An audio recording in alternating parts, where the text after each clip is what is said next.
started my feminist work, I had, well, I was doing a project for UNESCO to put up a book on women's studies. I had just delivered my baby, my last one. So in between feeding her, I was editing the book. So That's the double burden. that's how many years I've been doing this. Yeah. And she's now 33. Oh, You all see? right. You've been in this field for a very long time, ma'am. Isn't it? Yeah. Yeah. So that's how long it is. It probably it will take many more years for you younger feminists to take on the work. Ma'am, now I'm interested because you've been here for like probably I'm just in elementary when you started doing these kinds of work. Were there like significant women or significant cases that have really motivated you to persevere in this line of work? Did you encounter women? Because I think it's also experiential on your part. That's why you are now in this kind of work, no? And you're very active in women's movement. Can you share with us those life-turning events that have influenced you to pursue this kind of advocacy? Yeah, well, first, I told you I was writing this book. Yes. I was pregnant, and I had a friend who said, will you please help UNESCO with this project? I said, why? I'm so lazy. I'm 5 months on the way. I said, no, she said, nobody wants to do this, etc., etc. And because she was a good friend, I said, okay, I'll do it. So I put together a team and wrote a book. We now call it, what is this now? I forgot the name of my book. It's a book on the feminist studies that were done before, at the time, 1980, before the 1980s. So early work, mostly on women and development. So that opened my eyes to, oh, this is what's happening to women. I see. Because I'm a trained psychologist, but I also taught community development. So I was doing community organizing and working with people in the rural areas, in the poor urban sites. And we were working with students. So that was our field practice. And we were also working with some NGOs, but our struggle then was, it was anti-Marcos, you know, because that was the time of Marcos. So we were in those kinds of movements. And we were talking about class, not gender. At the time. Yes. But this review of women's studies, and I had a set of friends who were also starting now to rethink this. And in our college, we were, as I said, working in the communities. And we were already opening our eyes to the inequalities of women and men. So, for example, when he said, okay, that was the time he said, you have to train women on primary health. You have to train the communities on primary health care. So they come, and who would come? Women. The men says, no, that's not for us, that's health. But we say, we are going to teach you some new farming technologies. Who would come? The men. So there's now this, segregation of what skills they want to find. And when you talk to the women, you will see that the double burden was very obvious to us, the multiple burdens. These women were, they were in the rural areas, for example, so they had to take care, and sometimes they had to fetch water far away and all that. So we could see the dynamics going on there. Of course, because we were in academia, we were reading. And Sister Mary John was already a leading light in the Philippines on these kinds of dialogues. And we were interacting with her. And soon there was a group of women from different schools who put up, we called it at the time the Women's Studies Consortium. And we were helping write an alternative report. We called it a shadow report on women, on Filipino women for the Nairobi meeting. Yeah. And some of those women there who I worked with are now, well, leaders in the feminist area. So it was that. And then the global setting was really there. More writings on women's studies, on gender. If I went to a library or I went to a bookstore, I would find 5 shelves, for example, of books that were written on women's studies and gender, and only 1 shelf on psychology. I said, what has happened? It's like the books in psychology that they were selling in Barnes and Noble in New York, but the books that I had read when I was studying, that was how many years ago? I thought to myself, it's like it wasn't moving. But I didn't know that some of these books on gender were being written by psychologists. Like Carol Gilligan, who talked about the psychology of care and the ethics of care, is a psychologist. I see. So I said, oh, okay. Now they were talking about it in the context of being women. Okay. Yeah, that psychology of care, that led me to recalling an article that I have read about the civil society groups helping communities. And they said that when they help, or when they, let's say, provide funding for women's projects, or women are the ones who are actively involved, there's really a very strong or a very high success rate, because the women will always make sure that the impact of the project will benefit the family. Whereas if they give the funding to the men, then the men will usually allocate just a small percentage to the family, and the rest will go to their vices. So Yeah, I don't know about that. yeah, but I've encountered a material on that, and that was interesting for me, because that was the first thing that came to my mind when you mentioned about the psychology of care. So ma'am, can you please elaborate on that, because I find that very interesting. Is it something about our socialization that made women more quote unquote caring than men, and is it to our advantage or is it to our disadvantage, or is it both? Okay, that's actually a complex and contentious issue. Yeah, as I said, Carol Gilligan talked about not just the psychology of care, but care as the principle, the ethical principle that women operate on. Oh. Okay, and how did she arrive at this? She was the project assistant of Kohlberg, was doing a study on morality. Yes. And she noted that on the scales, on the tests that Kohlberg had fashioned, the women were always scoring lower than the men. So was it because they were not ethical? Because they were talking about decision making in terms of justice, rights, and all that, and the women were scoring lower. So she decided to look into this phenomenon more, and she interviewed the women, and she did her own studies, and she came to the conclusion that women's moral judgments are not based on whether there's a principle of a right. Like, let's say, I will make this decision because I have the right to work, or I make this decision because I have the right to free speech. But the woman will say, will I make this decision because it will be good for me and those around me that I care about? And that's how she said that actually the basis for ethics, the feminine ethics, is an ethics based on care. I see. Okay, now for the feminists, now remember, the feminists believe that the standard should be standards that remove sources of oppression. It's that standard that because you care, then you make decision. The danger in just having an ethical standard that is on care is that is exactly what women have been doing in the reproductive work. And both Gilligan and Ned Noddings, another writer on the ethics of care, agree that women think that way because of their socialization. Because our work in the home is to take care, to nurture, to look after people. Okay, so that's why decisions could be not whether I'm going into politics, which is going to make me famous, or it's going to, give me an advantage in society, but maybe I will go into politics because I can help. So it's that, okay? But it could be, as I said, double-edged, because it can mean, okay, you just take care. Yes. Don't go out and make decisions for others, because you just take care.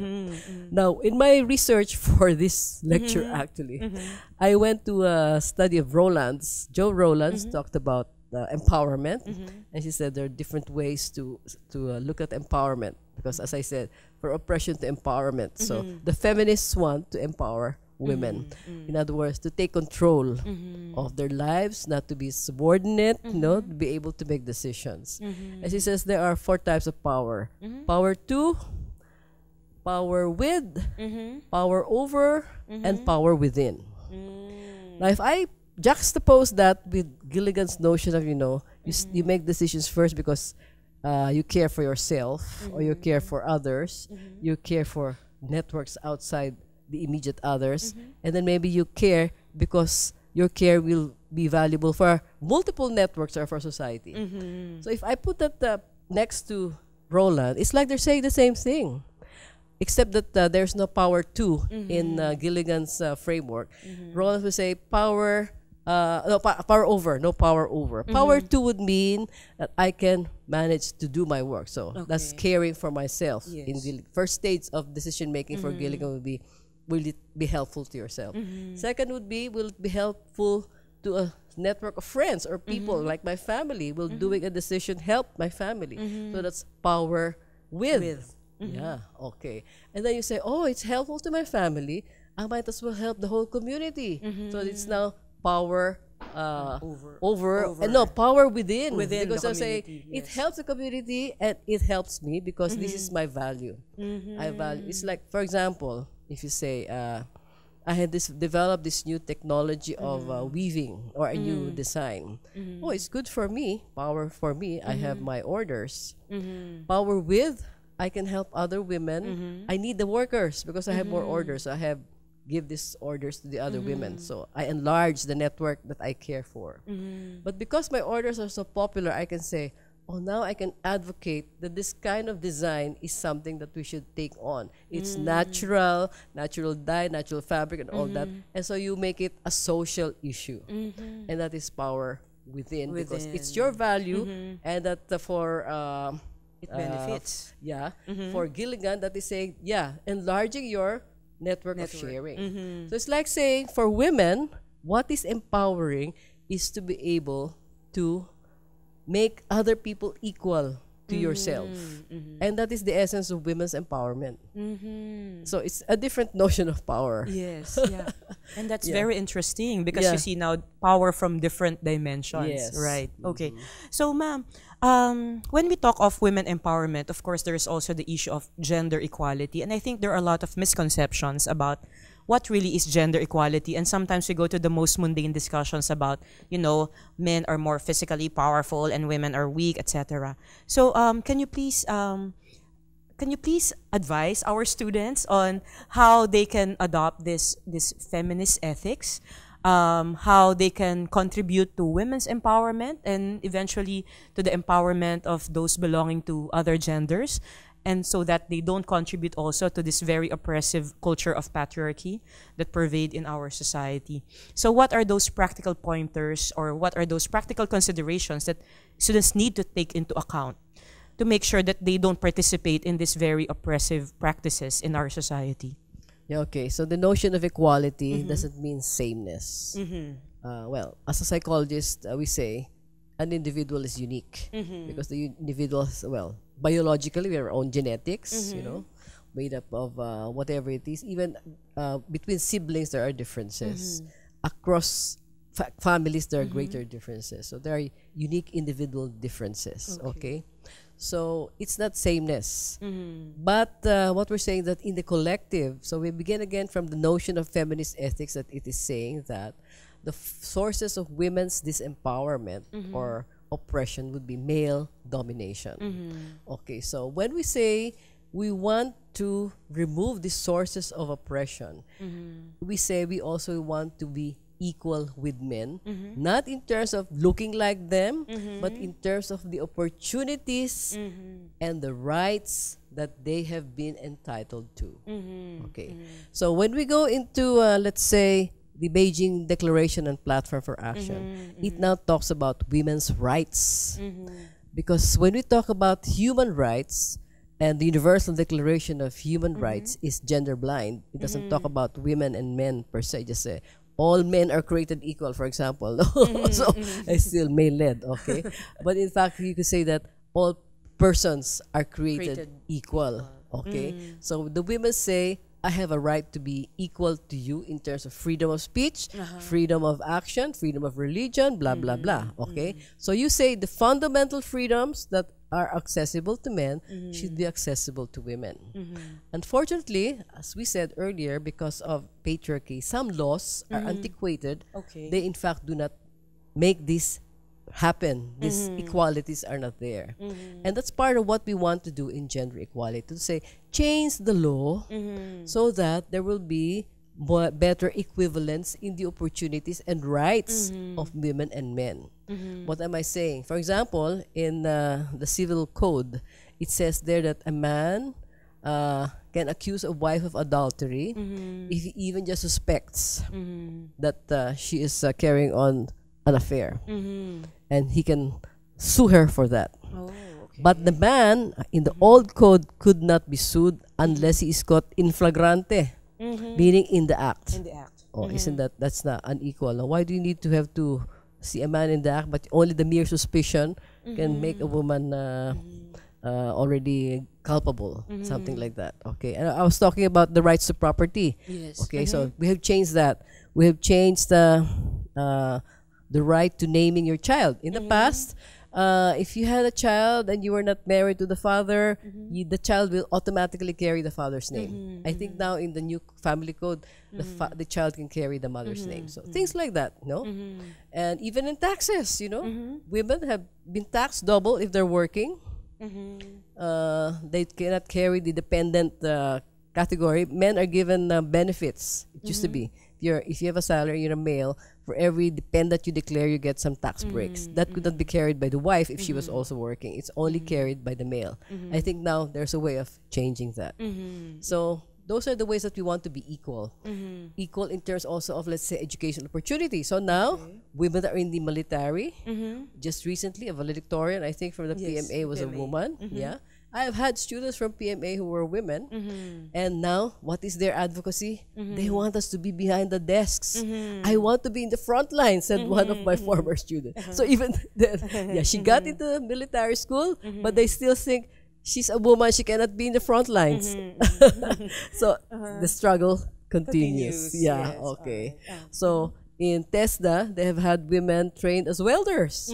And you know what? We have been winning the Olympiads. It's the so-called, I don't remember what they call them, but they have contests every year, I think, abroad to test who are the best welders, the best mechanics, so forth. Women win. So TESDA has opened the way for, you know, supposedly male-dominated occupations. At the same time, if you'll notice, there are more men taking nursing now. I see, yes. You think it's because they're gender sensitive that they're taking nursing? Is it the reason? Do you think that's the reason?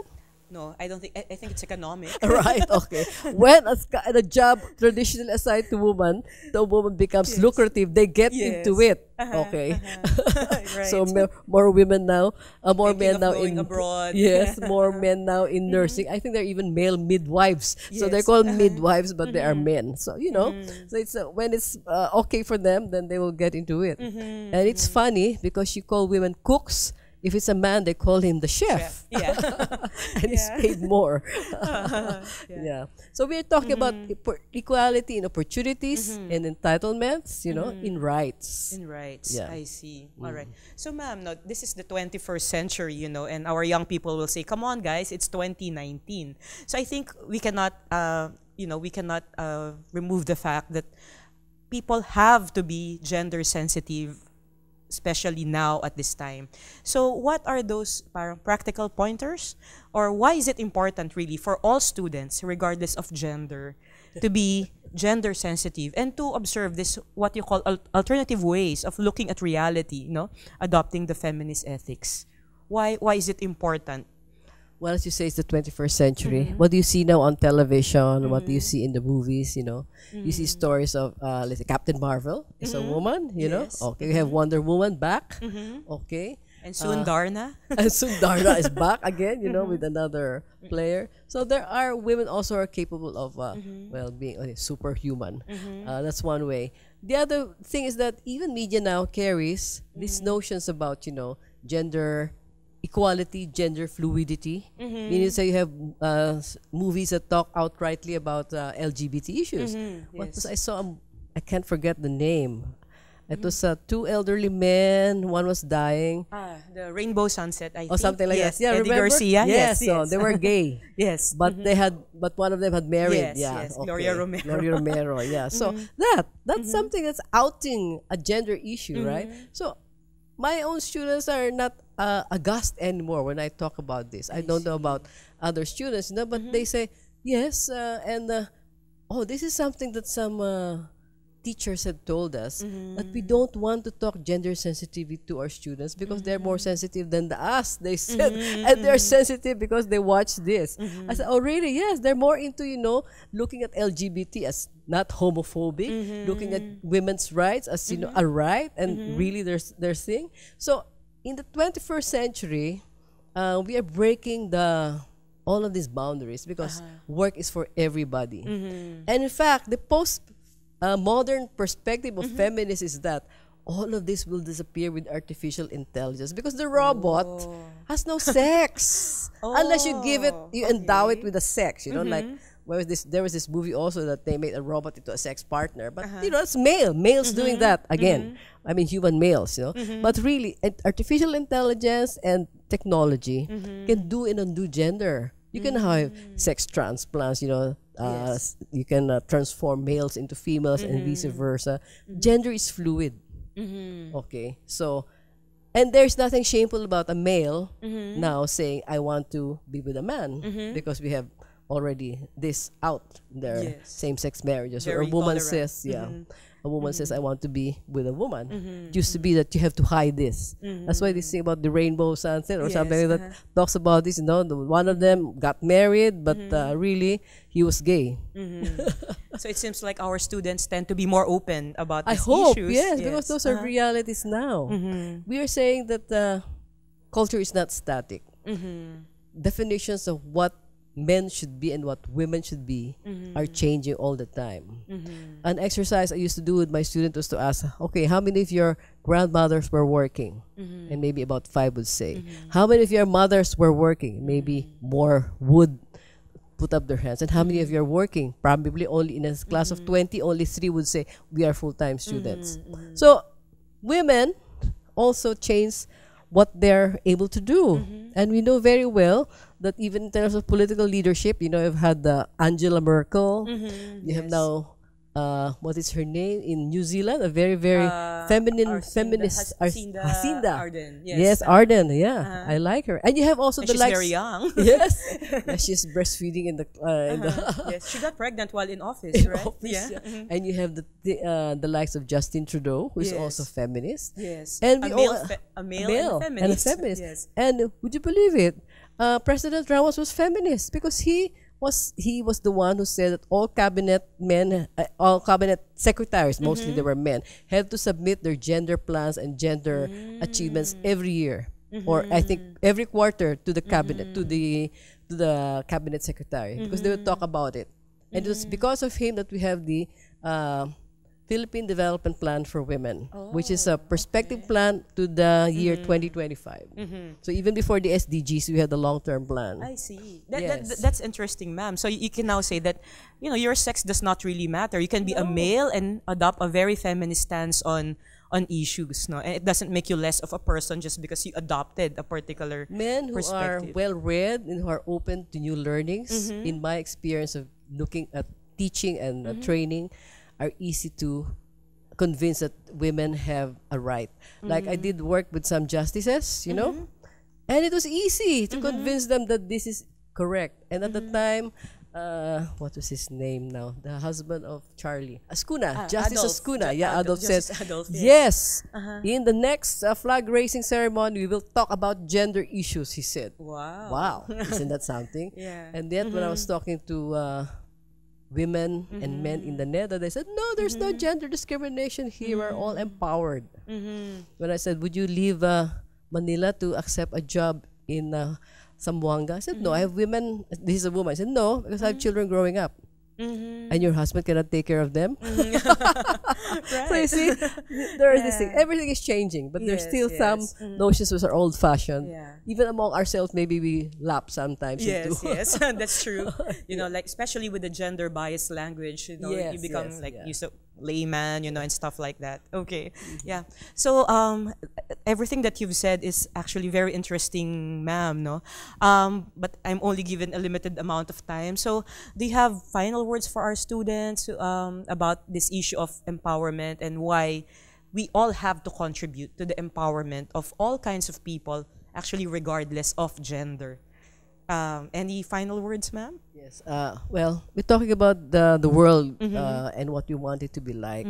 We know for a fact now that race is artificial because if it's true that we came from the same ancestors and even genetically this was proven, race is an artifice. Maybe our colors change because we live in different parts of the world. But genetically, we have the same makeup, you know. In terms of ability, women and men essentially can do anything that they want. So the old-fashioned notions are old. Leave them there. Let's move forward and move on. Because it's better for men, women, and all genders of all identities, all expressions. It's more humane. It's more fun. Not only in the Philippines. Not only in the Philippines. It'll be more fun to accept differences. Yes.